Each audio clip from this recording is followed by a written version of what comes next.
Hello guys, ito ngayon yung pattern safe sa short. So yung garter natin hindi masisira at automatically papasok yung mga pattern mismo. So yung safe yung pattern like sa garter, yung shape ng short, at lahat-lahat. So ito yung the usual sizing ko sa Illustrator. Yan. Tapos naka-variable na yan. Guys, so ito lang ang automation yan. Shorts, male size. So after magawa siya ng mga sizes na para mapasok ito ng mga pattern natin, ganito gawin ko. So, meron ko na bago dito, yan. Automatic siya. Yan, lahat. So, ito boss, wala ito boss ha. Ito ay ano lang.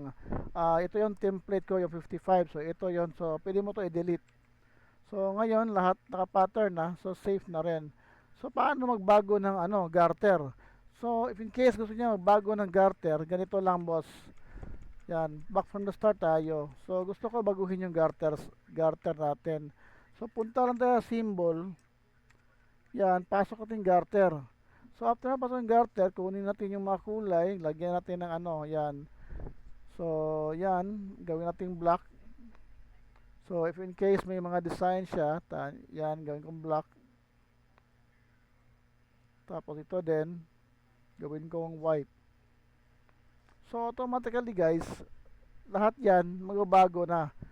Yon sa symbol natin. So ngayon, i-process ko na siya gamit ang script ko. Ang dali lang guys pag ano, palitan yung mga garter natin. So ito yung pinakamahirap. Okay na lahat guys ha. So yung mga t-shirt, mga jersey natin madali lang. So inuuna ko tong short kasi medyo mahirap ang short. So ngayon, yan. Okay, tapos yan, ganyan ko yan lahat. Okay na yan. So lagyan natin siya ng ano pattern natin. Tapos na guys, 'di ba? So ito lang isa, pwede mo to i-delete kasi parang dalawa ito. Ayan. Yan, ito yung template kasi. So delete natin to. Yan. So okay na lahat guys. God bless and more power and glory to God always. Yan guys, oh. Kaboom talaga.